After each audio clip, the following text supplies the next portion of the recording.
고난 가운데 예수님 잊지 말라는 거예요. 우리가 믿는 예수님은 고난 가운데 넉넉히 우리를 이길 수 있는데, 우리가 갖고 있는 신앙은 고난 앞에 자꾸 넘어져요. 세상 것 때문에 자꾸 넘어진다고요. 예수님 한 분으로 충분한데 다른 것에 마음 다 뺏기니까 고난이 오면 예수님으로 넉넉히 이겨나갈 수 있는데 자꾸 넘어진다고요. 그럼 뭘까요? 내가 나의 신앙이 예수님 중심이 아니라는 것을 드러내고 있어요. 고난이 올 때 내가 넘어지는 것은 그동안 나의 신앙이 예수님 중심이 아니었나 보다, 그동안 내가 주님의 말씀대로 살지 못했는가 보다 라는 것을 깨닫게 하시는, 그것도 하나님의 은혜입니다. 여러분, 나를 잘 알아야 돼요. 여러분 자신을 잘 아십니까? 여러분 신앙이 어떤 상태인지 아십니까? 모르잖아요. 내가 내 신앙을 잘 알려면 고난이 왔을 때 내 신앙의 진면목이 드러나요. 내가 어떻게 고난 가운데 반응하는가, 그걸 딱 보면 신앙이 그동안 어떻게 신앙인지 알 수 있어요. 겉으로 봐서 몰라요. 우리 중심 내면에 하나님 고난을 통해서 우리를 새롭게 하고 우리를 다듬어가고 믿음의 현주소를 다 드러나게 하거든요. 히브리서 저자가 고난 가운데 있는 유대교에서 크리스찬 됐던 사람들이 고난이 오니까 옛날로 돌아간다는 거예요. 옛날 습관으로 돌아가요. 유대교로 돌아가요. 예수님 의지하지 않아요. 너무 안타까운 거예요. 우리가 믿는 신앙이 얼마나 소중하고 귀한 것인데 예수님을 저버린다고? 예수님 없이 이겨낸다고? 예수님 없이 유대교로 돌아가면 나에게 구원이 주어진다고? 그거 아니거든요. 그래서 계속해서 히브리서 저자는 자꾸 비교해요. 구약의 말씀과 예수님을 자꾸 비교한다고요. 이 10장에서는 뭡니까? 구약에 드렸던 제사와 예수님에 드렸던 제사.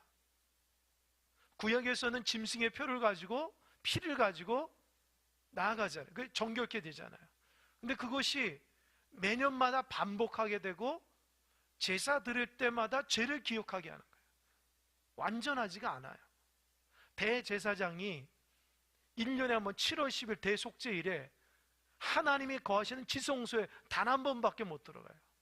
들어갈 때에 자기 자신의 죄를 위해서 짐승을 죽이고 또 백성의 죄를 위해서 또 짐승을 죽이거든요. 그래야지 하나님 앞에 가는 거예요. 그런데 그 다음에 7월 10일 대속죄를 똑같이 계속 반복한다. 그러니까 완벽하지 않다. 그러나 예수님이 십자가에서 우리를 위해 달려 돌아가심을 위해서 어떻게 해요? 단 한 번에 영원하게 우리의 모든 죄를 깨끗이 씻어주셨다는 거예요. 그래서 예수님 때문에 하나님 앞에 온전히 나아갈 수 있다는 거예요. 믿으십니까? 믿으십니까? 꼭 기억하세요. 우리 믿는 신앙이 예수님이에요. 예수님.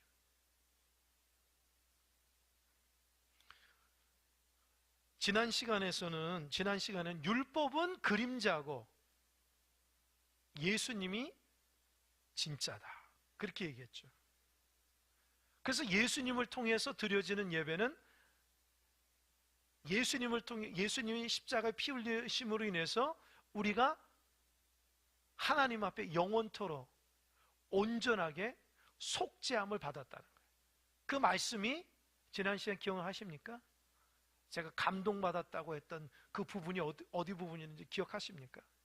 혹시?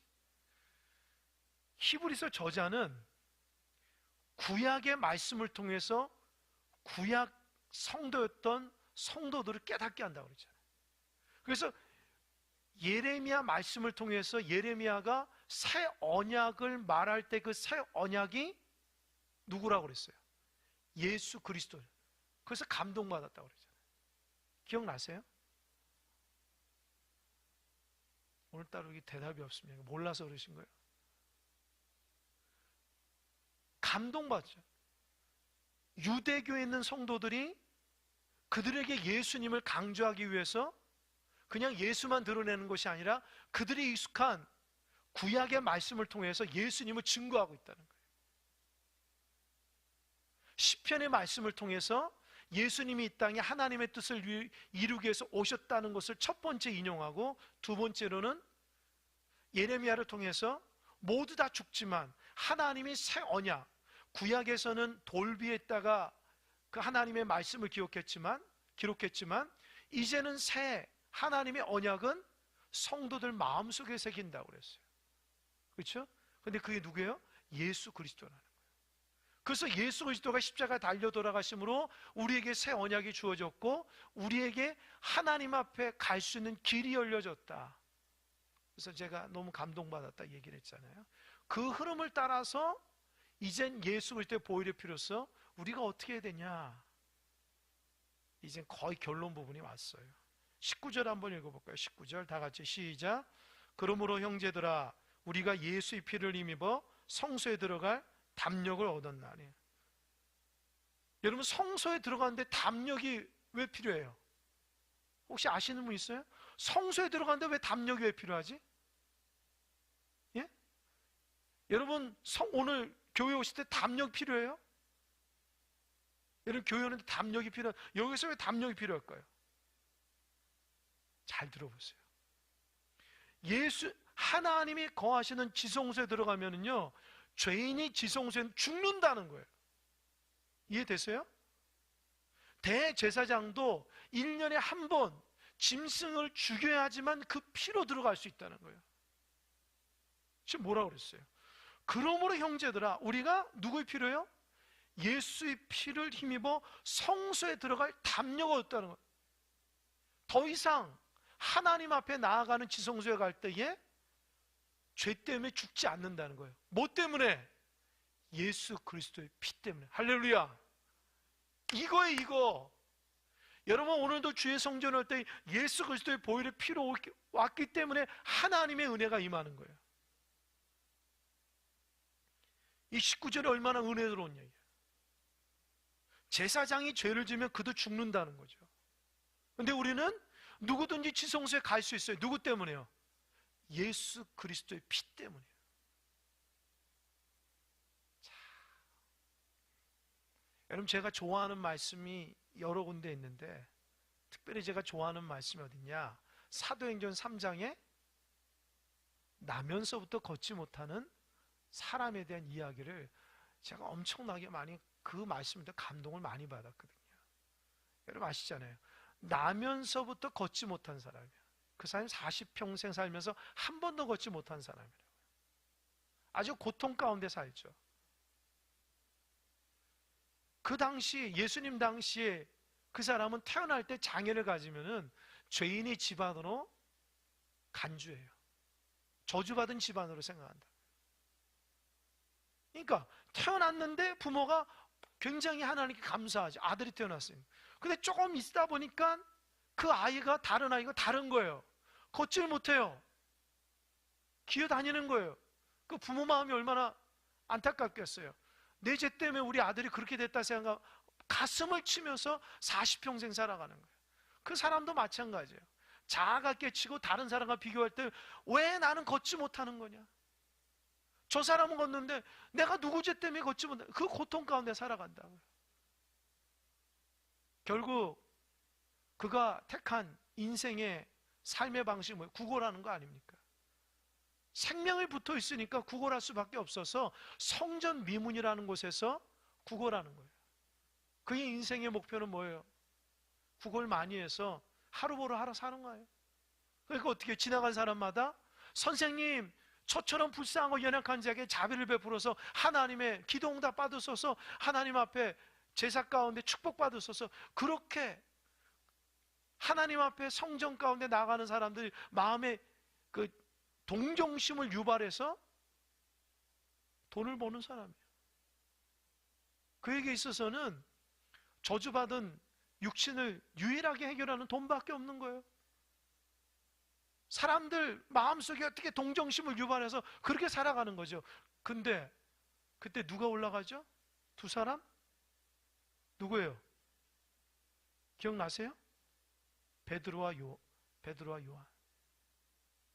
베드로와 요한이 성전에 제9시 기도 시간에 성전에 올라가 있어요. 그 앉은 명 유시몬 거예요. 늘 봤던 사람입니다. 하나님 마음의 감동으로. 우리를 보라 하니까 안진뱅이가 어떻게 해요? 봤죠.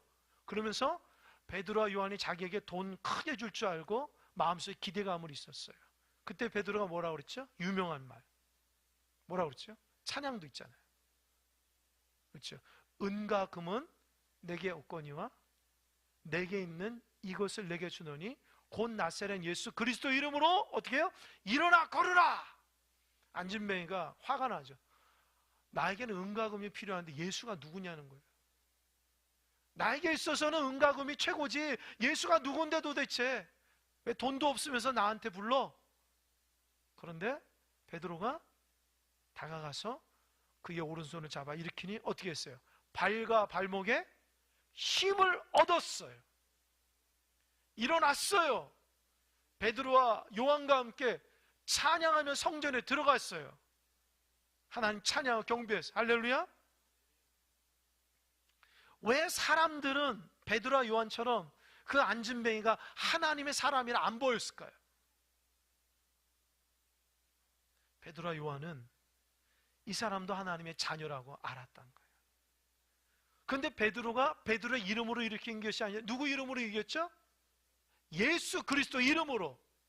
그러니까 사람들은 저 장애를 갖고 있는 사람은 성전의 죄인이기 때문에 들어올 수가 없어요. 그런데 예수님의 이름으로 일어나니까 들어온 거예요. 할렐루야. 똑같아요. 누구든지 성전을 함부로 들어올 수 없어요. 죽어요. 죄인이 있어요. 그런데 예수님의 보혈의 피를 의지하니까 그것이 깨끗해져서 성전에, 하나님은 성전에 들어올 수 있는 거예요. 할렐루야. 성전에 아무나 들어온 게 아니에요. 예수님을 주인으로 영접한 사람만이 성전에 들어올 수 있어요. 할렐루야. 오늘도 예수 그리스도 안에 있는 여러분이기 때문에 오신 거예요. 여러분 의지로 온 게 아닙니다. 예수님의 감동으로 오신 거예요. 할렐루야. 꼭 기억하세요. 신앙생활 내가 하는 것 같죠? 예수님이 하시는 거예요. 예수님 마음에. 기도 아무나 하는 거 아니에요. 예수님의 은혜로 하는 겁니다. 우리 모두는 예수님의 은혜를 힘어서 신앙생활하는 거예요. 예수님을 힘입어서 성전에 나갈 수 있는, 꼭 기억하세요. 그 성전에 나올 수 있는 것은 모두 하나님의 은혜예요. 이게 얼마나 위대한 말인지 아세요? 유대인에게 있어서 예수의 피를 힘입어서 성소에 들어갈 담력이 있다? 놀라운 말이에요. 예수님의 보혈의 피를로 지성소에 들어간다? 놀라 자빠질 말이에요. 우리가 예수님 때문에 성전에 나와서 예배하는 거, 이것보다 더 큰 은혜가 없는 거예요. 그래서 여러분의 신앙은 예수님 중심의 신앙이 되시길 바랍니다. 여러분의 노력으로 하는 게 아니에요. 오직 예수님 때문이라고요. 더 구체적으로 20절 자막 한번 띄워보세요. 시작. 그 길은 우리를 위하여 휘장 가운데로 열어놓으신 새로운 살 길이요 휘장은 곧 그의 육체니라. 여러분 보세요. 그 길은, 예수님의 그 길은 우리를 위하여 휘장 가운데 열어놓으신 새로운 살 길이요 휘장은 곧 그의 육체. 그러니까 여러분 성전에 있으면 성전에는 요 성소가 있고 그 뒤에 지성소가 있어요. 성소가 있고 지성소가 있어요. 쉽게 말하자면 여러분이 들어오면은 여기에 휘장이 딱 쳐있다고 보면 돼요.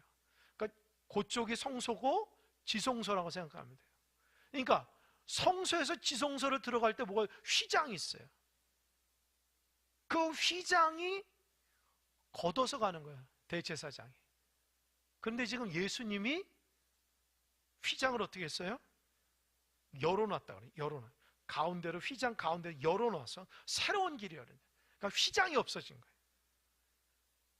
휘장이 뭐라고 했어요? 여기에서 20절 휘장은 곧 뭐라고 그랬어요? 휘장은 곧 성경을 보세요. 휘장은 곧 그래요. 집중 좀 하세요. 휘장은 곧 예수님의 육체예요. 할렐루야. 잘 보세요. 여러분 예수님이 십자가에 달려 돌아가실 때에 몇 가지 나타나는 현상들이 있어요. 혹시 기억납니까?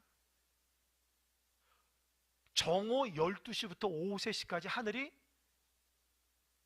어두워졌어요. 또 예수님이 딱 숨을 다 이뤘다 딱 숨을 거두실 때에 성경에 보니까 성소 휘장이 찢어졌다 그래요. 기억나세요? 또 한 가지, 예수님이 십자가 죽고 나서 백부장이 예수님께서 십자가 상에서 하나님께 드린 7마디를 듣고 정말 의인이었다, 진짜 하나님의 의로운 사람이다, 이렇게 고백해요. 여러분, 왜 성경에서는 예수님이 죽자마자 휘장이 찢어졌다고 그럴까요? 휘장은 성소와 지성소를 잇기 때문에 그 휘장을 아무나 거둘 수 없어요. 오직 1년에 한 번 대제사장이 짐승의 피를 죽여서 자기를 속죄해야지만 휘장으로 열고 들어가는데, 거기에서도 금양로에서 엄청나게 연기가 많기 때문에 뿌여서 언약궤가 보이질 않아요. 보면 죽는 거예요. 그렇게 하나님 거룩한 곳에 계시는 거예요.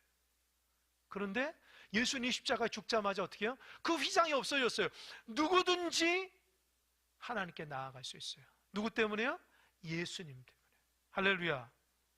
그래서 여러분, 누구든지 예수님의 이름으로 회개를 하고요, 누구든지 성전에 들어오고요, 누구든지 하나님 앞에 기도하고 찬양할 수 있는 것은 전적인 예수 그리스도의 은혜라는 거 잊지 마시기 바랍니다. 꼭 기억해야 돼요. 그래서 신앙은 예수님의 은혜로 하는 거예요. 그 예수님의 은혜를 잊어버리면 그대로부터 율법적인 신앙인이 돼요. 예수님의 은혜가 없으면 무미건조하다고요.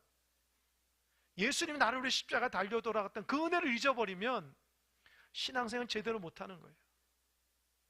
예수님 때문에 하나님께 나아가는 거거든요. 살 길이에요. 나의 영혼이 살 길이 예수님의 길이라고요. 그래서 성경은 자꾸 예수님 하는 거예요. 왜 교회에서 예수님 하는 이유가, 예수님만이 내가 곧 길이요 진리요 생명이기 때문에 그래요. 하나님께 나아가는 유일한 길이기 때문에 그래요. 그래서 신앙생활인데 신앙인이 그 입에서 예수님의 소리가 안 나온다? 그 입에서, 그의 모습에서 예수님 중심의 모습이 아니라면 그는 바른 신앙이 아니에요. 신앙생활 잘하면 잘할수록 예수님을 더 깊이 묵상하고 그의 입술에서 예수님만 찬양하고 예수님을 위해서 살아가는 은혜가 있는 거예요. 여러분, 정말 믿음에 신실한 사람이라면 예수님 집중하며 예수님 은혜 가운데 살아갑니다. 내가 신앙생활하면서 자꾸 예수님 보이지가 않고 예수 음성도 없고 내 마음속에 예수 중심이 아니라, 그러면 신앙생활 제대로 하는 게 아니에요. 진짜 예수님 중심이 돼야 돼요. 그분 없이는 하나님께 나아갈 수 없기 때문에. 21절, 또 하나님의 집 다스리는 큰 제사장이 계심에. 하나님의 집은 뭐 교회라고 할 수 있죠. 다스리는 큰 제사장이, 그게 예수 그리스도예요. 예수 그리스도께서 우리에게 대제사장이 되어서 하나님께 나아가는 길을 열어주신 거예요. 21절 참 중요합니다. 22절 한번 읽어보겠습니다. 시작. 우리가 마음에 뿌림을 받아 악한 양심으로부터 벗어나고 몸은 맑은 물로 씻음을 받았으니 참마음과 온전한 믿음으로 하나님께 나아가자. 보세요. 하나님께 나아가는데 두 가지가 필요합니다. 뭐죠? 22절 하반절에 보면 참마음과 온전한 믿음. 여러분, 모든 예배 시간은 성경을 공부하고 성경을 내 마음속에 담는다라는 마음으로 꼭 들으시기 바랍니다. 그냥 듣지 마시고 예수님께, 그러니까 우리가 어떻게 해요? 하나님께 나아갈 땐 두 가지가 필요하다고 그랬어요. 참마음과 온전한 믿음. 그러니까 참마음이 되려면 앞에 22절 우리가 마음에 뿌림을 받았다. 무슨 뿌림이요? 핏뿌림. 예수 그리스도의 핏뿌림을 받아서 악한 양심으로부터 벗어난 거예요. 죄로부터 벗어난 거예요. 그러니까 예수 그리스도가 십자가 달려 돌아가심으로 인해서 우리의 죄가 깨끗해진 때문에 참 마음으로 하나님께 나아갈 수 있고, 두 번째, 온전한 믿음으로. 온전한 믿음은 두 번째, 몸은 맑은 물로 씻음을 받았으니. 여러분, 교회에서 뭐 하죠? 세례. 그러니까 내적으로는 예수 그리스도를 통해서 내 마음속에 하나님 앞에 참 마음과 온전한 믿음을 갖고, 외적으로는 세례를 받는 거예요. 그래야지만 하나님 앞에 온전히 나아갈 수 있어요. 달리 얘기하자면, 내가 예수님을 나의 구주로 모셔야지만, 그리고 세례를 받아야지만 하나님께 나아갈 수 있어요. 제가 기회 되면은 우리 이제 뭐 세례할 때에, 제가 전에 했던 교수는 세례 받는 분이 세례 받고 나서 간증을 하거든요. 근데 우리는 세례 받으신 분이 그렇게 막 신실하거나 막 은혜를 막 충만히 받고, 솔직히 말하면 그런 분이 없기 때문에 간증문을 좀 가져오십시오. 은혜로서 일이 잘 못하기 때문에 그런 건 안 하는데, 전에 했던 교회에서는 이 세례교를 잘 시키고 이 신앙생활에 대한 은혜를 받는 것에 대한 간증문을 써서 그걸 가지고 자기 고백을 통해 세례를 주거든요. 달라요. 그 사람이 세례받는 모습이 얼마나 다른지 말이에요. 눈물을 펑펑 흘리는 거예요. 그냥 교회 다닐 때 막 주는 게 아니에요. 사실은 세례는 일평생 가장 내 인생에 중요한 거예요. 예수님의 나의 진정한 구주이십니다라고 고백하는 간증 위에 공적인 세례가 주어지는 거예요. 내가 예수님의 귀한 직분자입니다라고 고백한 위에 기름 부으심이 있어야 돼요. 이게 없으니까 그 소중함을 모르는 거예요.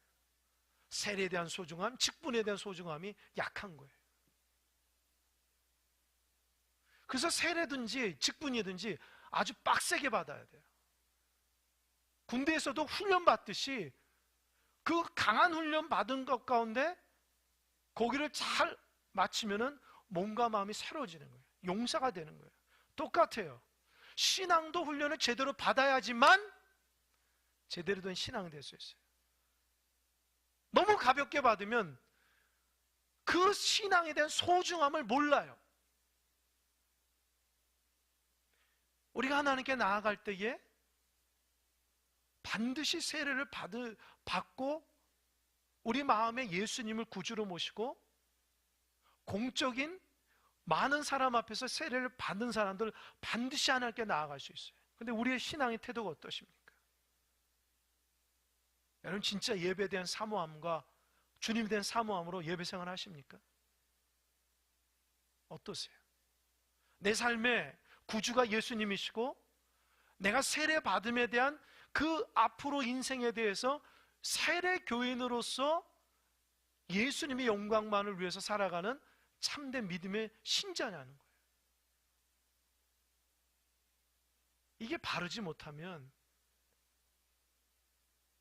진짜 착각해요. 세례 그저 받는 것처럼 직분 거저 받는 것처럼 생각해서 나의 신앙에 대한 하나님의 바른 태도가 잘 나타나지 않아요. 그래서 뭐든지 신앙은 기초가 튼튼해야 돼요. 기초가 튼튼해야지 그 기초 튼튼한 위에 성장을 할 수 있어요. 기초가 약하면 한 번에 무너지게 돼 있어요. 오늘 본문의 말씀은 예수 그리스도의 핏부림으로 인해서 내가 죄 씻음 받고 그래서 나의 죄의 문제가 해결됐고 그래서 모든 공적인 사람에게 공적인 세례를 받았기 때문에 당당하게 하나님께 나아갈 수 있다는 거예요. 그러니까 고난 가운데 막 신앙이 흔들렸던 사람들이 너 세례 받았잖아, 너 예수님을 구주로 영접했잖아, 지금 그 말이에요. 믿음이 흔들리고 믿음 생활 잘 못한 사람에게 너 예수님을 영접해서 죄의 문제 해결된 사람이고 공적인 세례를 통해서 너 변화된 사람인데 왜 흔들려? 지금 그 말이라고요. 제가 많이 감동을 받았어요. 여러분 다시 한번 여러분이 세례받음과 직분받음과 예수님 중심의 신앙생활을 다시 한번 점검하는 기회가 되시길 바랍니다. 그 신앙이 소중한 거예요. 23절 또 약속하신 이는 미쁘시니 우리가 믿는 도리의 소망을 움직이지 말고 굳게 잡고. 그래서 그 예수님 바탕 위에 살아가는 사람들은 하나님의 미쁘심이 뭐예요? 믿음직스러워. 하나님께서 약속하신 말씀은 믿음직스럽기 때문에 사람이 말하고 여러분, 사람은 약속했다 어길 때가 많아요. 그런데 하나님의 말씀은 1.1획도 변화가 없이 그대로 된다. 그러니까 어떻게 해요? 고난 중에 예수님을 믿는 자가 하나님 끝까지 지켜주신다고 하는 그 약속의 말씀을 믿고 나아가라는 거예요. 할렐루야. 그러니까 고난 가운데 하나님 말씀을 붙잡아야지, 사람을 붙잡거나 여러분 자신의 의지를 가지고 하면 안 돼요.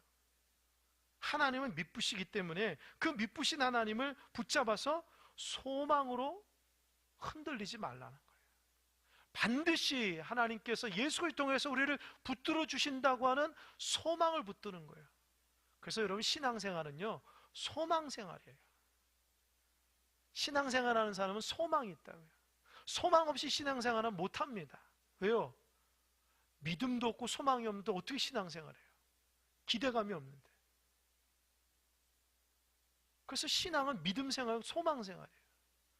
그래서 신앙생활 잘 하시는 분들 보면은 믿음직스럽고 늘 소망의 언어로 살아가요. 힘들고 어려워도 소망을 향해서, 하늘 소망을 향해서 나아가고, 힘들고 어려워도 주님이 나와 함께 참된 믿음의 언어로 살아가요. 그게 신앙의 삶입니다. 믿음의 선진들의 모습을 보면은 소망과 믿음과 사랑이 늘 입에 붙들고 마음에 붙었어요. 이 신앙이 여러분 안에 있길 바랍니다. 바른 신앙 돼야 돼요. 진실한 신앙 돼야 돼요. 그래서 24절, 25절. 여러분, 24절, 25절이 굉장히 많이 인용하는데 그 의미를 잘 모르고 인용할 때가 많아요. 이제 사람 모이지 않으면 25절 닫고 막 모이기를 피하는 어떤 사람 습관과 같지 않고 막 이렇게 인용하는데 그 이유가 뭐냐는 거예요. 24절, 25절 다 같이 읽어보겠습니다. 시작.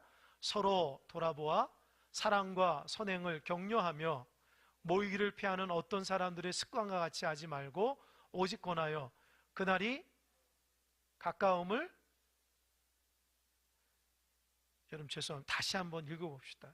제가 자꾸 여러분에게 이렇게 같이 말씀 있는 것은 예배 태도에 대한 문제예요. 하나님 앞에 조금 집중해서 다시 25절만 시작. 모이기를 피하는 어떤 사람들의 습관과 같이 하지 말고 오직 권하여 그날이 가까움을 볼수록 더욱 그리하자. 아멘. 이게 무슨 말일까요?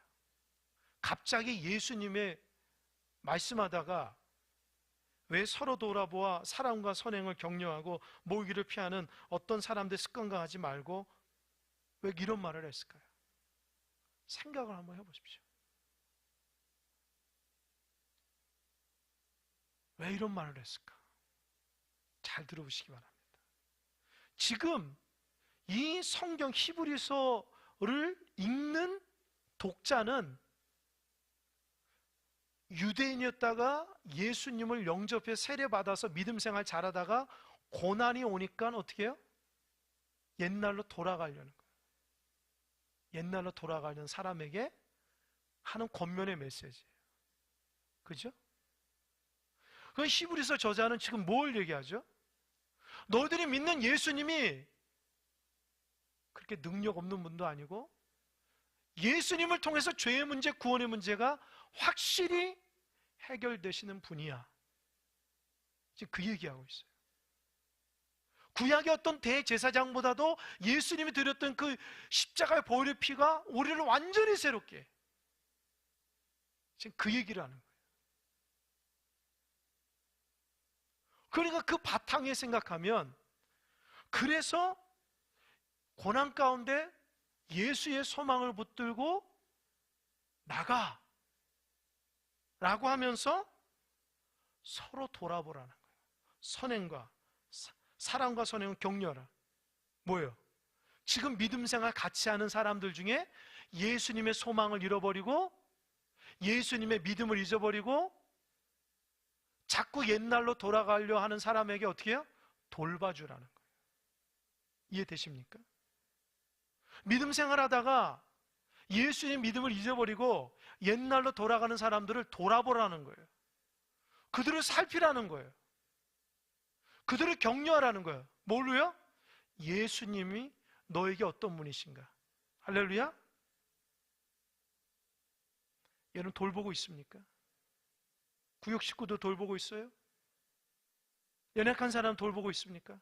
뭘로 돌봐야 돼요? 예수님의 말씀으로. 당신이 믿는 예수님은 그렇게 약하신 분이 아니라는 거예요. 여러분 인생을 완전히 다 사로잡을 정도로 생명 되신 예수님인데 그 예수님을 잘 믿음 가운데 살아가십시오. 자꾸 예수님의 언어로, 예수님의 말씀으로, 예수님의 생명으로 그들을 격려하고 예수님의 사랑으로 권면하라는 거예요. 그저 교회 나와 이 정도가 아니에요. 그들 마음속에 그들 안에 있는 예수님이 얼마나 위대하신 분인가를 가르쳐 줘야 돼요. 식구들 중에 그런 분 모르잖아요? 다시 가르쳐 줘야 돼요. 예수님이 당신 안에 있는 예수님이 얼마나 위대한 분인가를 가르쳐 줘야 돼요. 격려해 주셔야 돼요. 다시금 생각나게 하셔야 돼요. 그저 교회 나오라고 하는 게 아니라 너가 믿는 예수님이 얼마나 위대하신 분이고 대단하신 분인지를 자꾸 깨닫게 해주셔야 돼요. 그게 믿음 생활이에요. 그러면서 자기도 예수님에 대한 신앙이 새롭게 되는 거예요. 그러면서 25절이요. 모이기를 패하는 어떤 사람들의 습관, 이게 뭘까요? 왜 모이기를 패하죠? 왜 그런 거 습관이 됐을까요? 그 당시에 예수님 믿으면 고난이 오거든요. 그러니까 어떻게 해요? 고난 때문에 교회 안 나가는 거예요. 고난 때문에 성전에 안 나가요. 그리고 사람들이 그들께 야 성전에 나가면 고난 와. 성전에 나가면 저기 사람들한테 로마 군병에게 끌려가. 교회 안에 퍼지는 거예요. 예배 드리지 마. 나가면 고통받아. 모여서 찬양하지 마. 기도하지 마. 로마 군병이 잡아가. 이들이 고난 앞에 믿음이 약하니까 그들의 언어가 예배를 드리지 않게끔 습관처럼 나온 거예요. 그러니까 이 말을 듣고 믿음이 연약한 성도들이 그래 맞아. 교회 안 나가. 유대교를 가든지 혼자 드릴 거야. 이렇게 잘못된 습관, 거짓된 것을 속아서 모이지 말고 패하고 고난이 오니까 귀찮으니까 두려우니까 나에게 유익이 없으니까 그런 습관처럼 그들 가운데 교회 생활하지 않는 사람들이 있었다는 거예요. 그렇게 하지 말라는 거예요. 그릇으로 어떻게 오직 권하여 그날이 가까움을 볼수록 더욱 그리하자. 고난 가운데 더 예수님께 기도하고 예배하고 하나님 말씀 붙들어야 되고 언어를 바꾸라는 거예요. 주님이 반드시 오실 것이야. 약속하셨잖아. 그날을 가까이 하며 소망 가운데 모여서 예배하고 기도하고 찬양해. 주님이 인도하실 거야. 그 언어로 바꾸라는 거예요.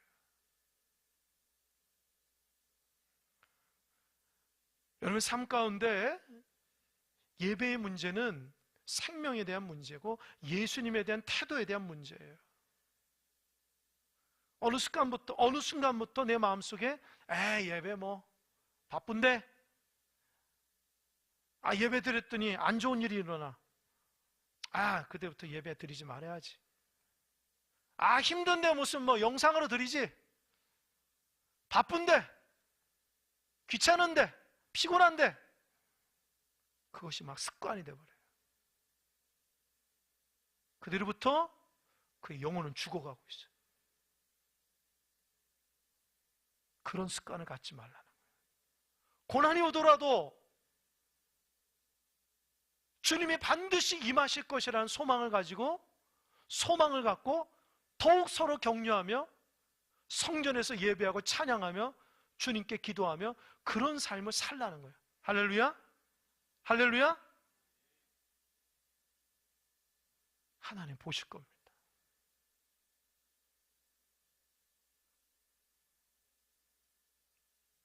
우리의 습관이 어떤 습관이 되어야 됩니까?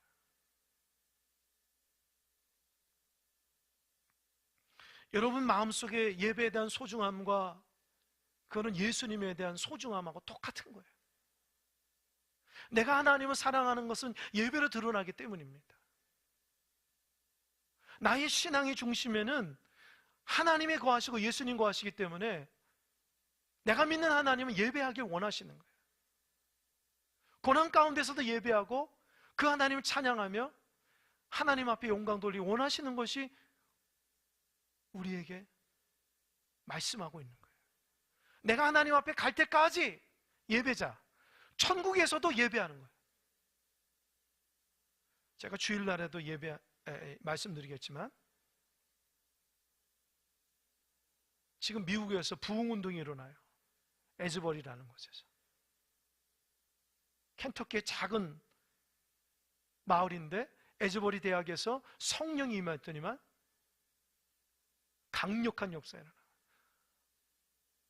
그 작은 체프실에서 에즈버리 대학생들이 예배를 드리고 찬양하고 끝났는데 그 여운이 너무 감동이 많아서 20명이 그 성전 한규팅에서 자발적으로 기도 모임을 했대요. 그런데 성령이 강력하게 그들에게 임해서 그들이 그 뜨거움 가운데 SNS에 문자로 여기 성령이 임했어. 빨리 와. 하나님 과 대학생들 다 오고 주변 사는 그 문자 받고 SNS를 보고 다 온 거야. 그 성전에 가득해서 지금 몇 달 며칠을 계속 예배하고 있어요. 예배가 멈추지 않아요. 미국 전용에서 그 에즈버리 대학에 그걸 들어가려고 전구에서 오는데 들어가려면 7시간, 8시간을 대기해야 된대요. 왜요? 성령의 역사는 그 한복판에 들어가려고. 거기 안에서 성령이 역사하는데 화려하지 않아요. 기타 맨 사람, 자발적으로 찬양하는 사람, 유명한 세션들이 오는데 거부했다는 거예요. 인위적인 거 싫다고. 유명한 목사가 오는데 거부했다는 거예요. 왜? 하나님 영광 도착하지 하려니까. 그냥 그 순수함 그대로 지금도 여러분 유튜브에 가서 에즈버리 대학 쳐보세요. 체프씨 계속해서 지금 사람들이 모여서 수없이 많은 거기서 자고 거기서 은혜 받고 찬양하고 감동받은 사람이 또 가서 사람들에게 성령 역사. 지금 대부흥운동이 일어나요.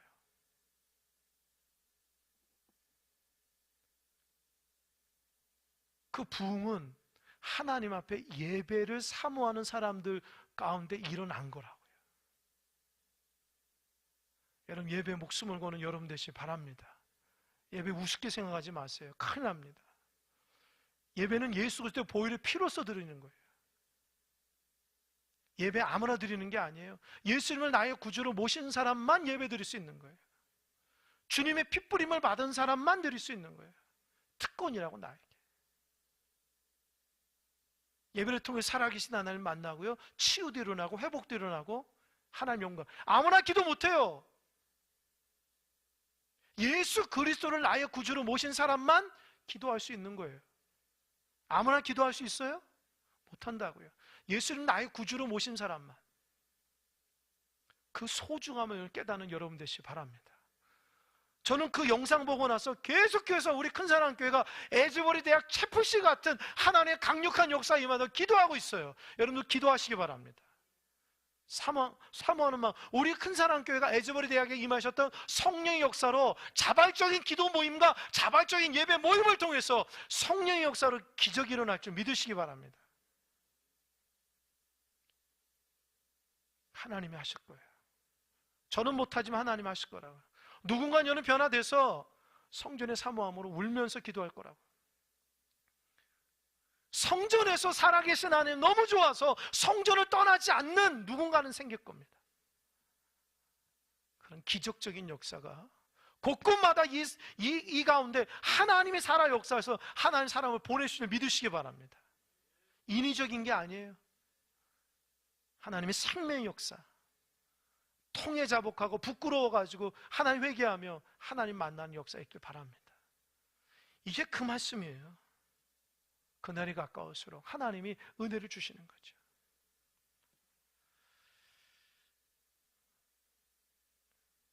여러분 꼭 소망을 붙잡고 믿음의 삶을 살아가는 여러분 되시길 바랍니다. 여러분의 믿음은 참된 믿음이 거짓 믿음 아닙니다. 늘 승리하는 여러분 되시길 바랍니다. 기도하겠습니다.